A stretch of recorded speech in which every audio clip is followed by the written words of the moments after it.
کہاں سے اپنے قیام کا آغاز کیا اور اس کی بنیاد کیا تھی، تاکہ آج اگر کوئی امام سے ہدایت حاصل کرنا چاہتا ہے تو وہ اپنے وجود کو امام کی تحریک کا حصہ بنا سکے۔ صحیح حسینی وہ ہے کہ جو آج بھی اس طرح سے زندہ رہے، زندگی گزارے کہ اسے محسوس ہو کہ میں آج اس دور میں بھی حسین کے ساتھ ہوں۔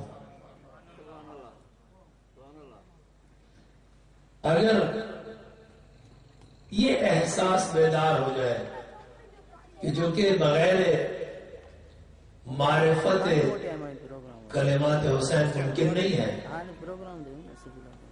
تو پھر انسان کی زندگی بدل جائے گی۔ اور یہ ممبر اور یہ مجالس، ان کا مقصد یہی ہے کہ اس میں جو آئے وہ جب یہاں سے اٹھ کے جائے تو اپنے کردار میں تبدیلی لے کر آئے۔ اگر مجلس سننے کے بعد ان ہستیوں کے کردار کو سمجھنے کے بعد، معرفت پیدا کرنے کے بعد بھی اگر کسی کے کردار میں تبدیلی نہ آئے تو وہ یہ جان لے کہ حسین کے نام نے اس کے دل پر اثر نہیں کیا۔ اور اگر کوئی صاحب معرفت ہے تو اس کی معرفت کے درجے میں اضافہ ہونا چاہیے۔ بس ان مجالس کو ایک رسم اور ایک رواج کی نگاہ سے نہ دیکھا جائے کہ ہر سال ماہ محرم آتا ہے اور ہمیں نسلاً بعد نسلاً یہ ثقافت ملی ہے کہ ہم مجلس برپا کریں۔ نہیں، کربلا ایک تحریک مسلسل ہے۔ کربلا آج بھی قیام ہے،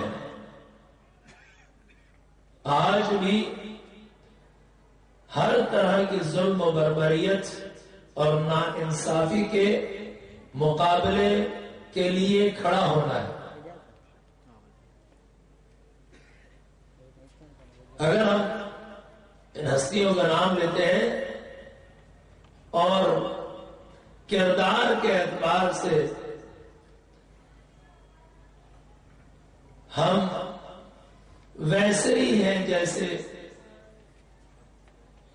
وہ لوگ جو ان ہستیوں کے معتقد نہیں ہیں، ہمارے ان کے کردار میں کوئی زیادہ فرق نہیں ہے، تو ہمیں سوچنا چاہیے کہ آیا ہم نے امام کی صحیح معرفت پیدا کی یا نہیں۔ لہذا آپ کے ذہن میں اگر کوئی سوال پیدا ہو، یہ درس گاہ ہے، آپ اسے تحریر کر کر ہم تک پہنچا سکتے ہیں۔ ہم کوشش کریں گے کہ اپنی بساط کے مطابق اس کا جواب پیش کریں۔ یہ درسگاہ ہے،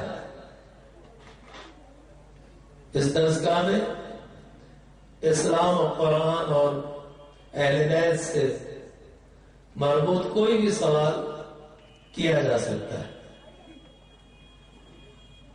اور ہماری ذمہ داری ہے کہ جس قدر ممکن ہو اس کا جواب دے۔ بس اس سوچ کے ساتھ، اس نظریے کے ساتھ ہم آج اس مجلس کا آغاز کر رہے ہیں. اسی مجلس ایک روایتی مجلس نہیں ہے، ایک رسمی اور ایک نسلی رواج نہیں ہے. یہ ایک تحریک ہے، ایک جوہد ہے، ایک قیام ہے، ایک انقلاب مسلسل ہے.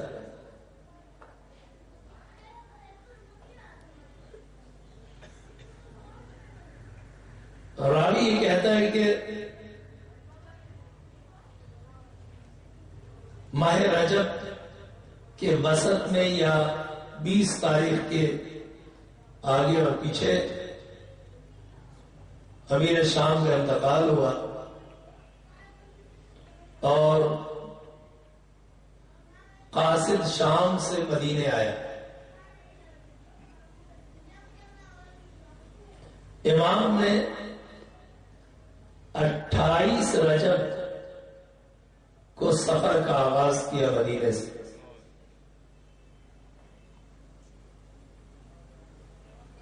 بس 28 سفر سے پہلے اور 20 رجب کے سے پہلے یا 2 دن بعد قاصد مدینے آتا ہے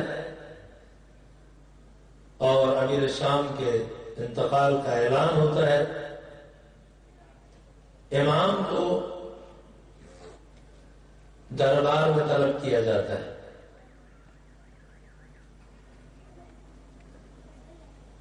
مورخین یہ کہتے ہیں کہ امام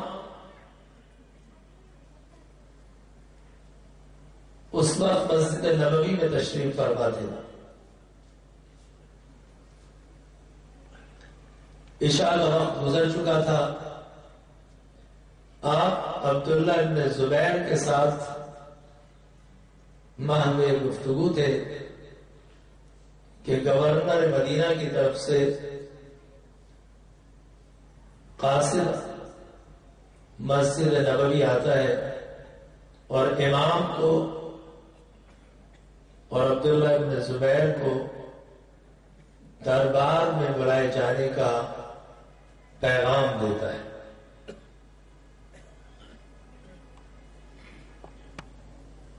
قاصد پیغام دے کر چلا جاتا ہے.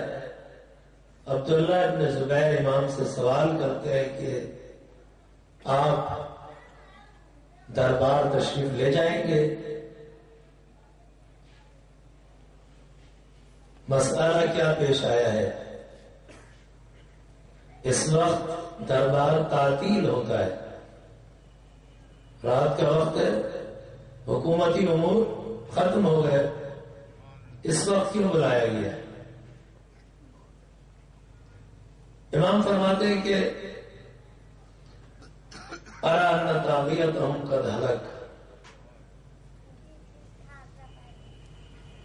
میری رائے یہ ہے کہ ان کا بادشاہ انتقال کر گیا ہے. جس کے انتقال کی خبر دینے کے لیے ہمیں اس وقت دارالامارہ بلایا گیا ہے.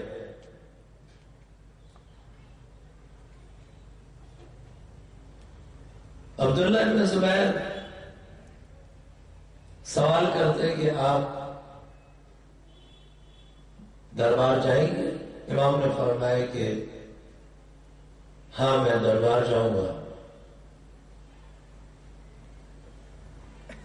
مورخین یہ کہتے ہیں کہ عبداللہ ابن زبیر مسجد سے اٹھے، حتیٰ اپنے گھر بھی نہیں گئے، وہیں سے مکے کی طرف سفر کر گئے، اس خوف سے کہ والی اور گورنر نے بلایا ہے اور اس انتقال کی خبر کے ساتھ جو مسئلہ پیش آنے والا ہے وہ نئے حکمران کے لیے بیعت کا مطالبہ ہے. لہذا انہوں نے توقف نہیں کیا، تو اپنے گھر بھی نہیں گئے، اپنے گھوڑے پہ سوار ہوئے اور وہاں سے مکے چلے. امام گھر تشریف لائے. بنی ہاشم کے جوانوں کو ساتھ لیا، دارالامارہ پہنچے، جوانوں کو باہر کھڑا کیا، اندر تشریف لے گئے۔ اسی اثنا میں ولید ابن عتبہ جو اس وقت کا گورنر ہے اور بنو امیہ کے خاندان سے اس کا تعلق ہے،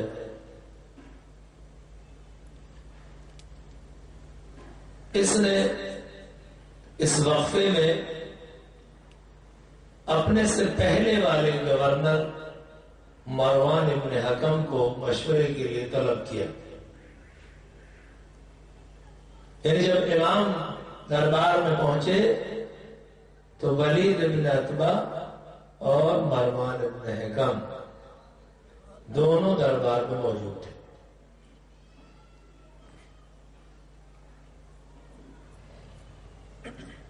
تشریف لائے، سوال کیا کہ کیوں بلایا گیا ہے؟ ولید ابن عتبہ نے امیر شام کے انتقال کی خبر دی،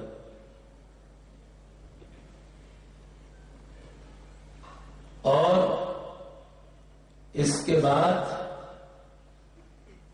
امام سے بیعت کا مطالبہ کیا۔ جو قاصد شام سے آیا تھا وہ دو خبریں لے کے آیا تھا، ایک امیر شام کے انتقال کی خبر، دوسری ایک مخفی رقعہ اور پیغام تھا ولید ابن عتبہ کے نام، جس کی عبارت مورخین نے اس طرح سے نقل کی ہے: خذ الحسین و عبداللہ ابن عمر و عبداللہ ابن زبیر اخذا شدیدا لیست فیہ رخصہ حتی یبایعوا والسلام۔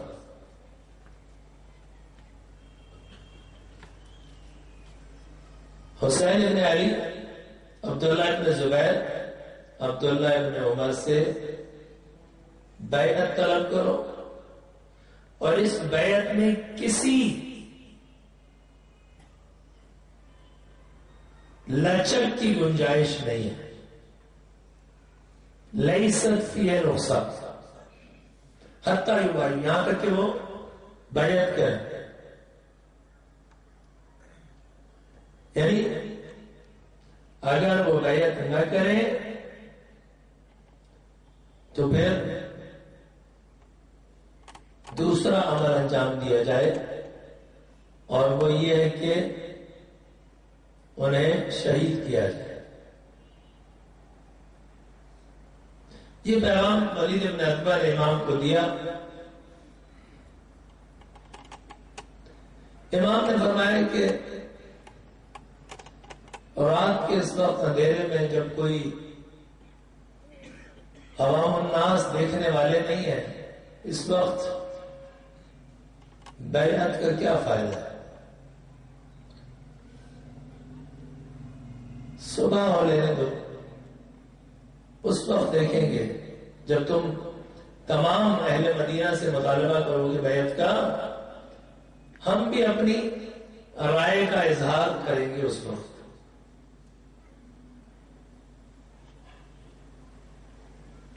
ابھی یہ مکالمہ جاری تھا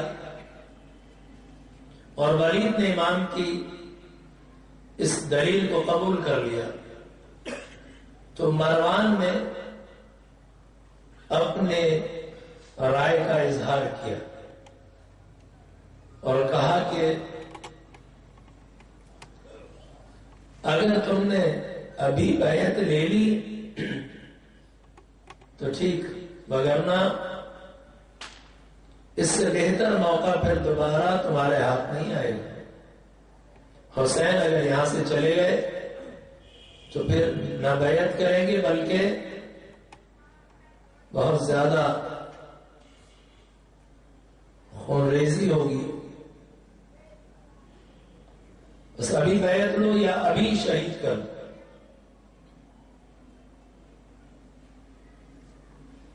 جب مروان نے یہ مشورہ دیا تو امام نے مروان کی طرف رخ کیا. یہ پہلا جملہ ہے جسے کربلا، مدینے سے کربلا تک اگر ہم امام کے کلمات اور خطبات کو گننا شروع کریں، تقریباً 56-57 کے قریب چھوٹے بڑے خطبات اور جملات امام سے نقل ہوئے ہیں. ان میں یہ پہلا چھوٹا سا جملہ ہے جو امام سے نقل ہوا ہے. آپ نے مروان کی طرف دیکھا اور فرمایا یا ابن الزرقاء اتقتلنی ام ہوا، اے بدکارہ عورت کے بیٹے، تو مجھے قتل کرنے کا فتویٰ دیتا ہے یا یہ مجھے قتل کرے گا؟ کذبت و اسمت، تو نے بہت بڑا جھوٹ بولا اور بہت بڑے گناہ کی طرف اشارہ کیا. اس کے بعد امام نے باقاعدہ ایک خطبہ دیا، اور یہ وہ پہلا خطبہ ہے کہ جس میں امام نے کچھ اہم مقاصد کی طرف اشارہ کیا. فرمایا ایھا الامیر ان اہل بیت النبوہ ومعدن الرسالہ ومختلف الملائکہ ومحبت الرحمہ بنا فتح اللہ وبنا یختم ویزید رجل شارب الخمر معلن بالفسق قاتل النفس المحترمہ مثلی لا یبایع مثلہ نصبح وتصبحون ننظر وتنظرون اینا احق بالخلافت والبیعہ. فرمایا اے گورنر، ہم اہل بیت نبوت سے تعلق رکھتے ہیں، ہم معدن رسالت سے تعلق رکھتے ہیں، ہمارے گھر میں ملائکہ نازل ہوتے ہیں، ہمارے ذریعے رحمت خدا کائنات تک پہنچتی ہے. کون بیان کر رہا ہے؟ حسین ابن علی. کس کے فضائل؟ درود پڑھے محمد والے محمد.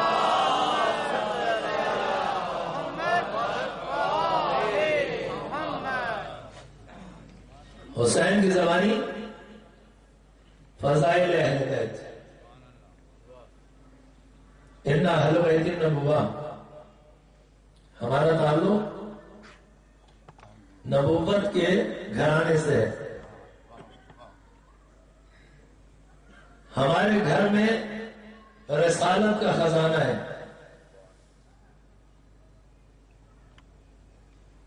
ہمارے گھر میں ملائکہ نازل ہوتے ہیں، ہمارے ذریعے کائنات تک رحمت الہی پہنچتی ہے. ایک ایک لفظ قابل توجہ ہے.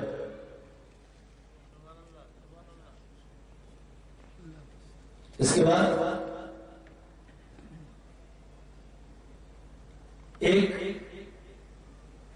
اہم مسئلے کی طرف اشارہ فرمایا بنا فتح اللہ و بنا یختم. خداوند عالم نے اس کائنات کا آغاز ہم سے کیا، ہم پر ہی اختتام کرے گا۔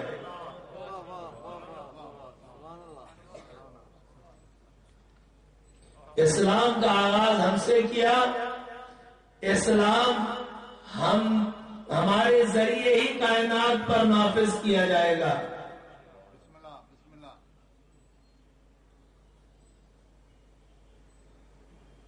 نظریہ مہدویت کو امام حسین علیہ السلام نے اپنے اس خطبے میں بیان فرمایا۔ ہم سے آغاز کیا اسلام کا، ہم پر اختتام ہوگا۔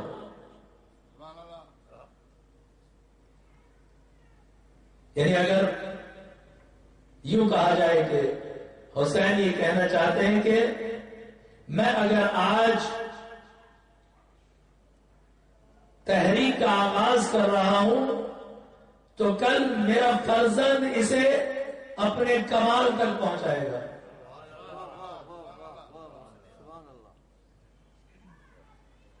بنا فتح اللہ و بنا یختم، یہ ہمارے فضائل ہیں۔ ابھی مختصر کیونکہ مہلت رات کا وقت ہے، بلایا امام کو قتل کرنے کے لیے۔ امام ارشاد فرما رہے ہیں کہ یزید جس کی بیعت کا تم نے مطالبہ کیا ہے وہ کون ہے؟ رجل شارب الخمر، شرابی، معلن بالفسق، سرے عام گناہ کرتا، قاتل النفس المحترمہ، قاتل ہے۔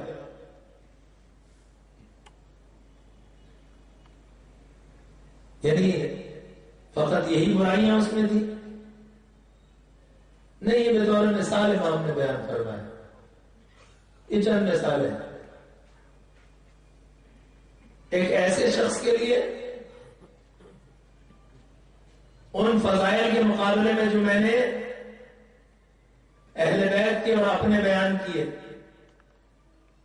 ایک ایسی فضیلت رکھنے والے سے ایک ایسی رذیلت رکھنے والے کے لیے بیعت طلب کرتے ہو۔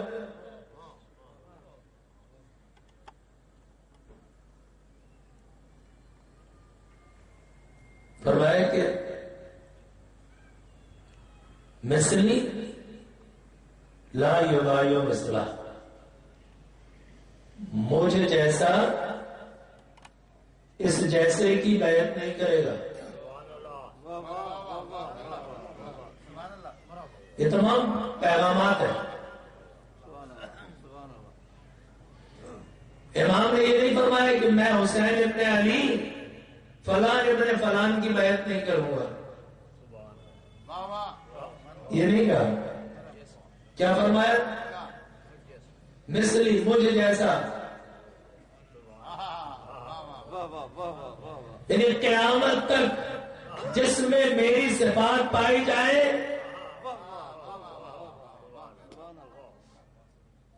وہ تاریخ میں آنے والے ہر یزید کی بیعت نہیں کرے گا۔ بس کوئی یہ تصور نہ کرے کہ کربلا سن 61 ہجری میں ختم ہو گئی، حسین سن 61 ہجری میں شہید ہو گئے۔ نہیں، کربلا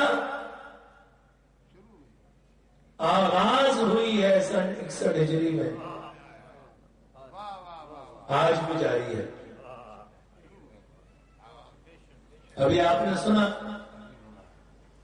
کہ کراچی میں آج آغاز محرم کے پہلے دن ہی 2 مومنین کو، 2 بچوں کو اسکاؤٹس ہیں بوتراب اسکاؤٹس کے شہید کر دیا گیا۔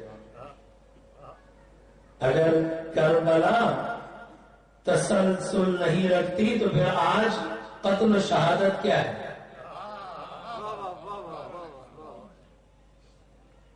یہ نظریات کی جنگ ہے۔ جو آج بھی یزید اور یزیدیت کو پسند کرتے ہیں وہ آج بھی حسین اور حسینیت کے قاتل ہے. کل بھی ایسا تھا اور یہ جنگ جاری رہی. کب تک؟ جب تک کہ حسین کا فرزند سفیانی کا خروج جب ہو اسے قتل نہ کر دے.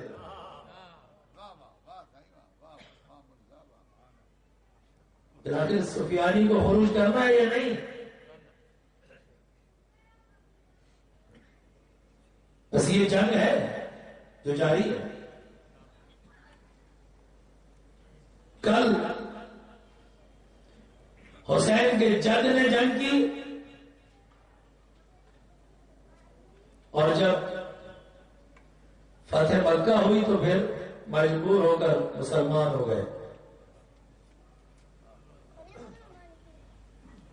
آج اسی جنگ کا تسلسل کربلا کی صورت میں سامنے آیا اور تاریخ میں جاری رہے گا. دیکھنا یہ ہے کہ کون حسین کی معرفت پیدا کرتا ہے اور کون یزید کو امیر المومنین کہتا ہے.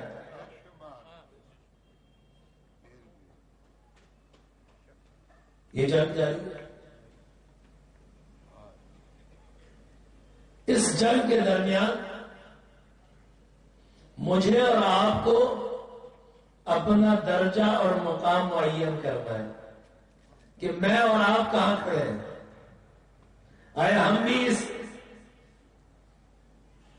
تحریک اور انقلاب کا حصہ ہے یا نہیں ہے، یا فقط سن کر چلے جانے والے ہیں؟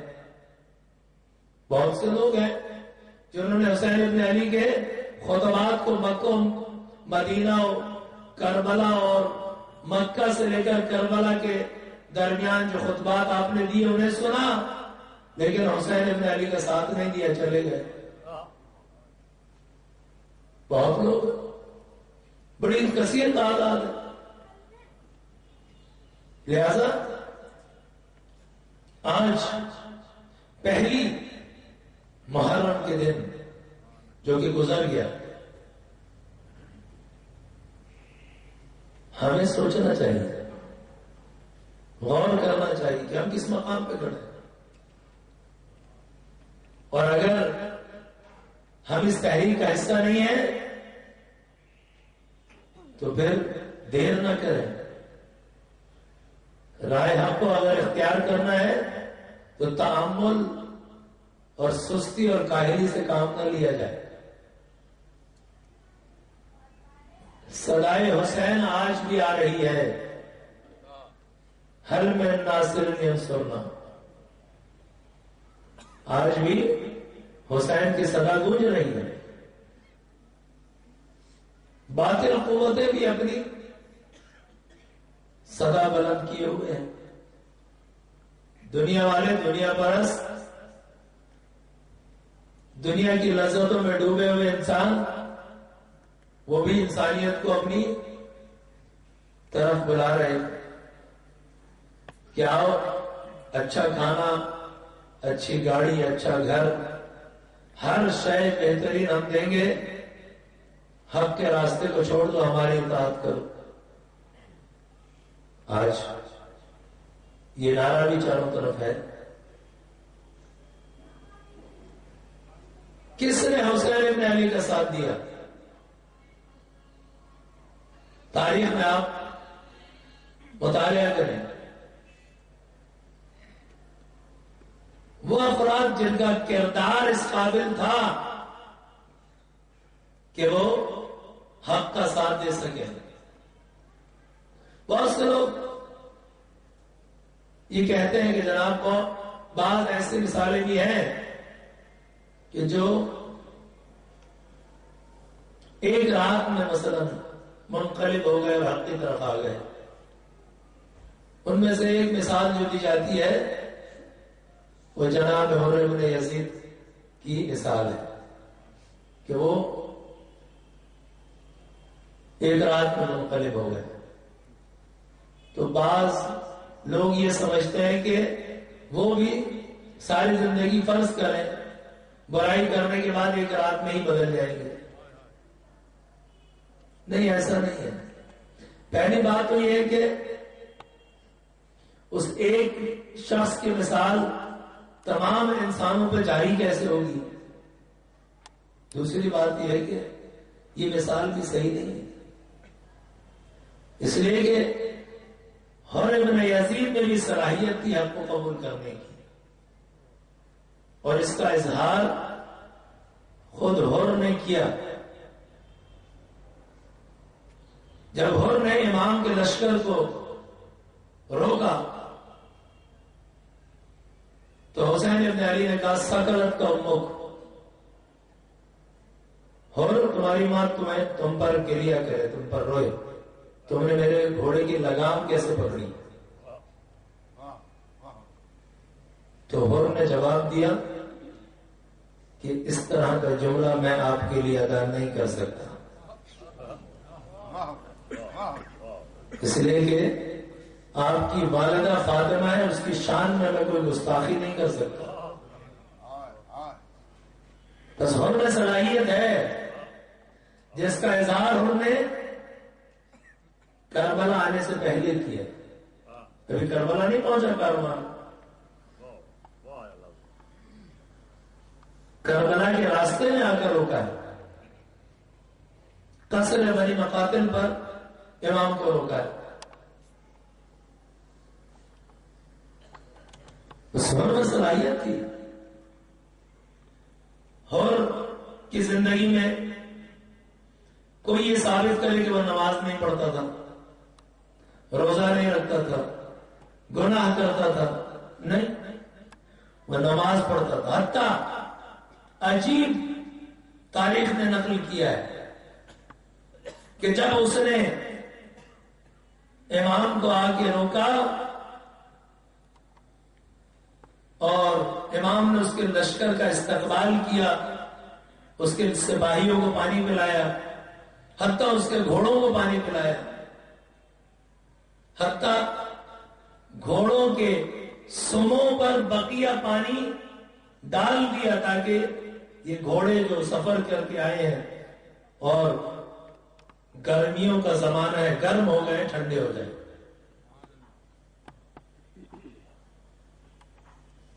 حر ابن یزید نے کبھی بھی الگ کھڑے ہو کر نماز نہیں پڑھی، امام کی اقتدا میں نماز پڑھتا رہا کربلا تک، جدا نماز نہیں پڑھی. امام نے فرمایا کہ تم الگ نماز پڑھو گے یا ہمارے ساتھ، کہا کہ نہیں، میں آپ کی ابتدا میں نماز پڑھوں گا. امام کو روکنے آیا ہے، امام کے لشکر کو گرفتار کرنے آیا ہے، بھیجا گیا ہے اس لیے، یا گرفتار اگر نہیں کرنے کے لیے آیا تو امام کے ساتھ چلنے کے لیے آیا ہے. بس کہاں اس نے نماز ترک کی، کہاں اس نے گناہ انجام دیا. ہاں، کیونکہ اس کے سامنے ابھی تک حق واضح نہیں تھا. حاکمیت اور حکمرانیت کے عنوان سے تو اس نے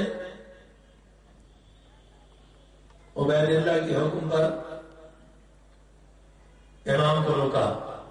یہ اس کا گناہ ہے، لیکن عملی طور پر وہ بے راہ رو نہیں تھا. اور وہی عملی پاکیزگی اس کے کام آئی. شب عاشور اگر وہ منقلب ہوا تو وہی صلاحیت تھی جو بعد میں کھل گئی. بس کوئی یہ تصور کرے کہ میں تمام برائیوں کے ساتھ حسینی ہو جاؤں گا، میں تمام برائیوں کے ساتھ امام جب ظہور کریں گے تو ان کے لشکر میں شامل ہو جاؤں گا، یہ خام خیالی ہے، یہ دھوکہ ہے، یہ فریب ہے جو انسان اپنے آپ کو دیتا ہے. اگر کسی کو اس لشکر میں شامل ہونا ہے تو اسے حسین کی بیان کردہ صفات پیدا کرنی پڑیں گی. لہذا امام نے فرمایا مثلی، مجھ جیسا، اس جیسے کی بیعت نہیں کرے گا۔ اب کوئی یہ کہے کہ جناب ہم تو حسین جیسے نہیں ہو سکتے، تو حسین بھی نہیں فرما رہے کہ کوئی مجھ جیسا معصوم ہو سکتا ہے۔ ان کا بھی یہ کہنا ہے کہ تم مجھ جیسے نہیں ہو سکتے، کوئی بات نہیں، لیکن میرے صحابیوں جیسے تو ہو سکتے ہو۔ اگر کربلا آج بھی جاری ہے تو پھر آج بھی جو شہید ہو رہا ہے وہ کربلا کا شہید ہے، تو اس کا معنی یہ ہے کہ صحابی حسین ہے۔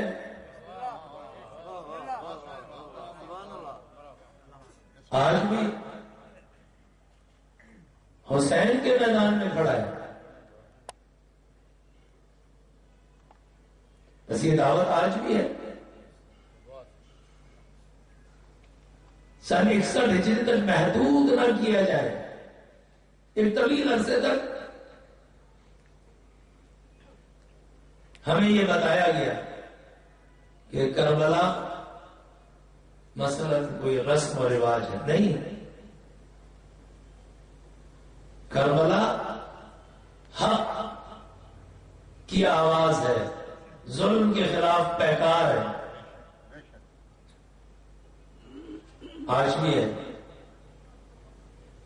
لہذا امام نے پیغام دیا، فرمایا مثلی لا یبایع مثلا، مجھے جیسا اس جیسے کی بیعت نہیں کرے گا قیامت تک۔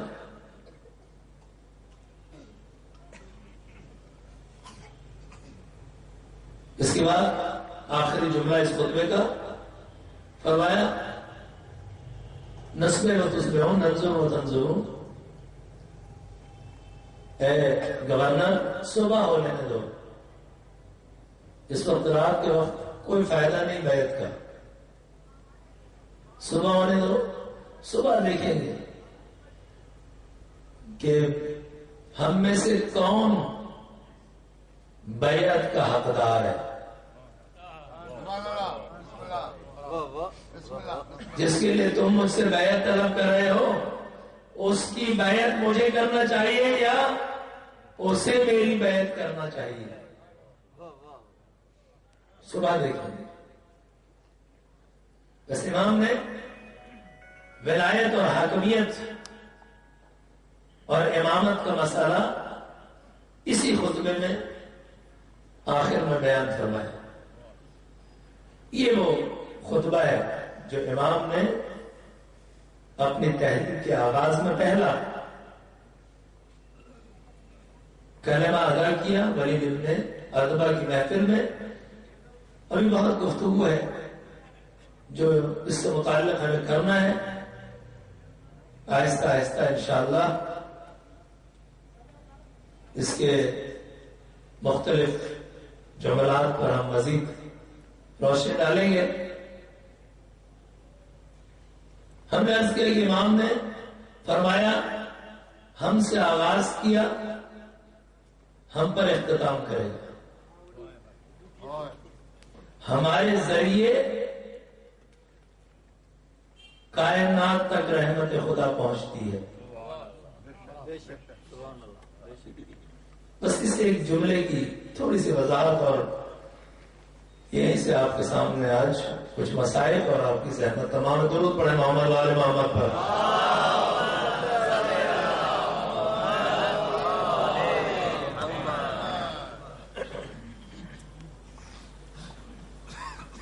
امام کا کلام ہے،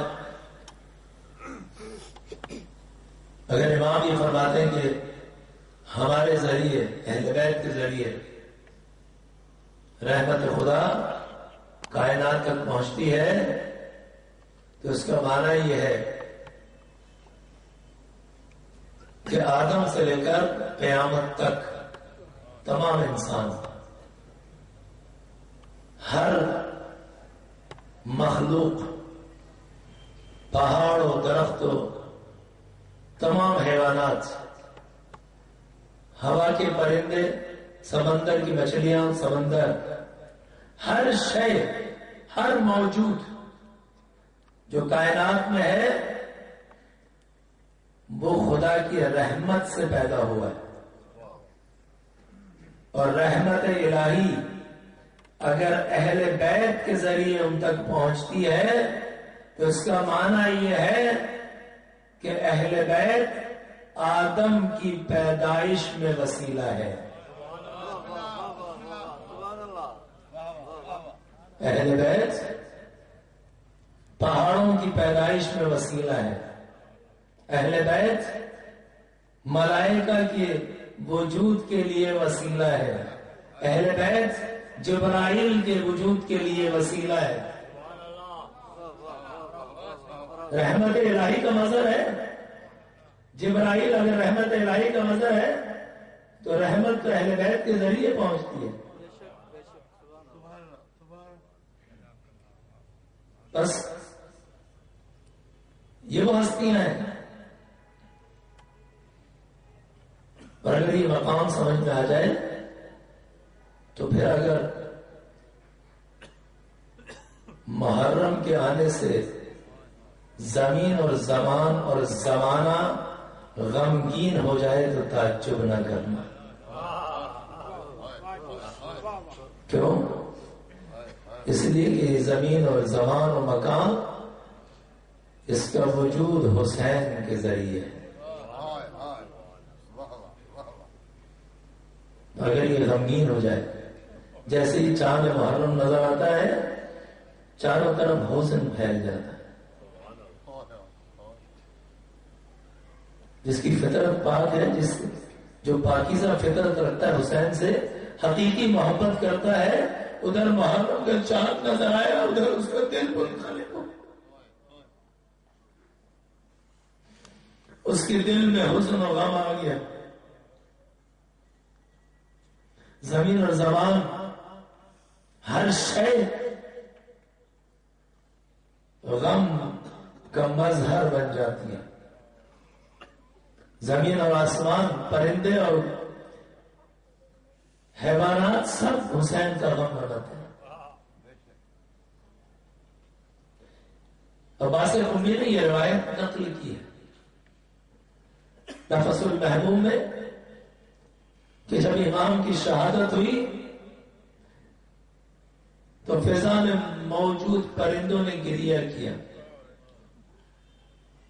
سمندر میں موجود مچھلیوں نے گریہ کیا، حیوانات نے گریہ کیا، ملائکہ نے گریہ کیا۔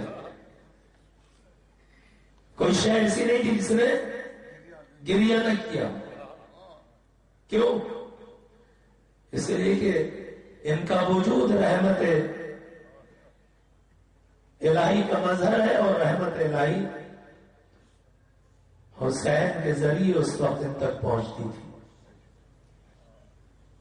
فقط یہی چیزیں نہیں، اگر اس دور میں یزید کا وجود ہے اس تک بھی اگر رحمت پہنچتی ہے وہ بھی حسین کے ذریعے پہنچتی ہے۔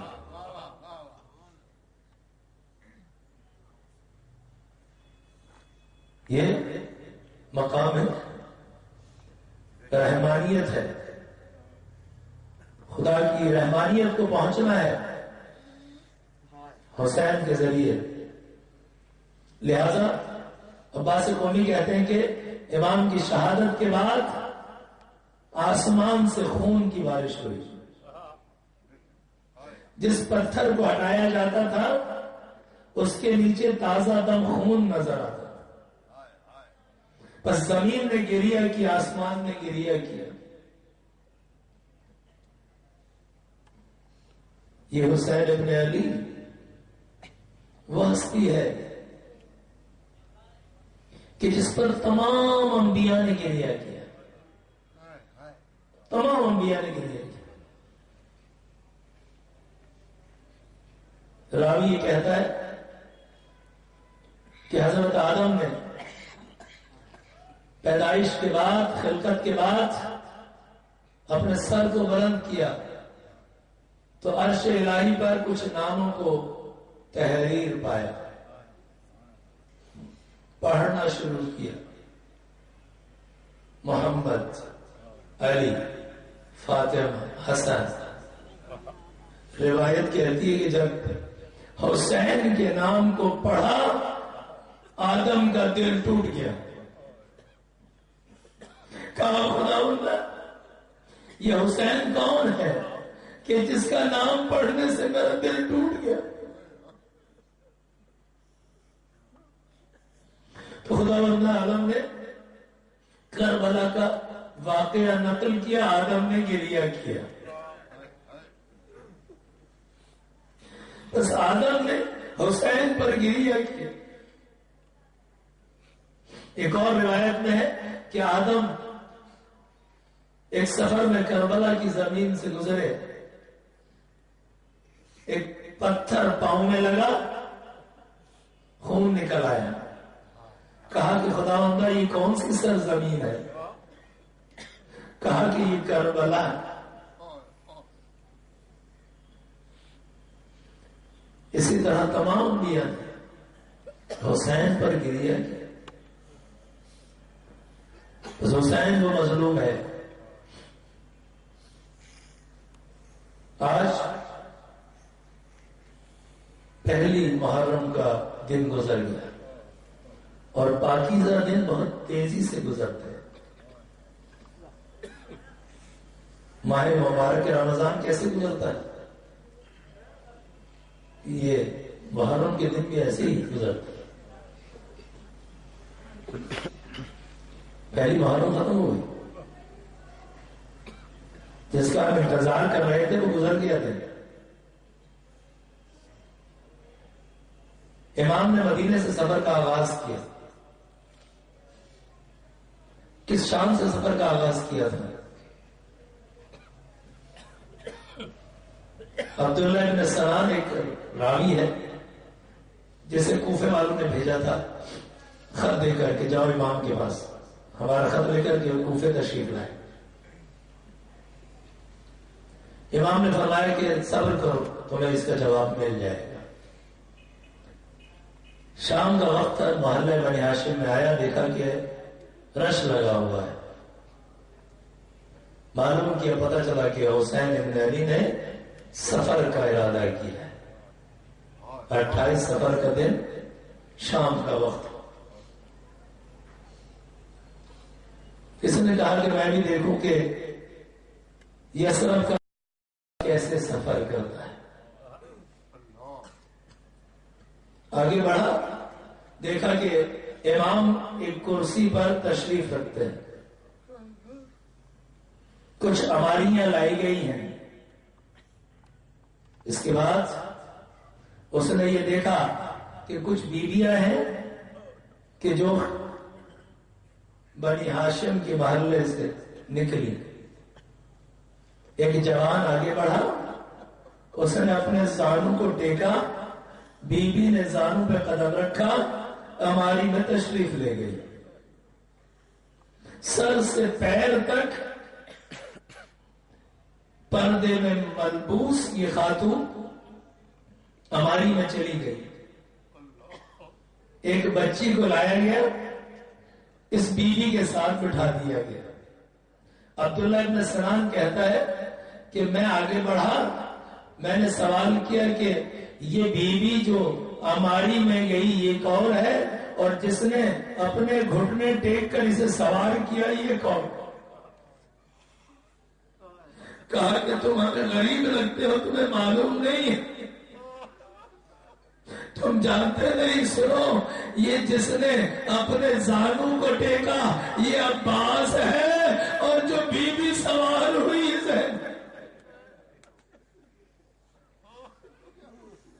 یہ زینب، اور وہ بچی جو زینب کے ساتھ بٹھائی گئی وہ سکینہ. اس شان سے سوار ہونا شروع ہوئے اہل بیت.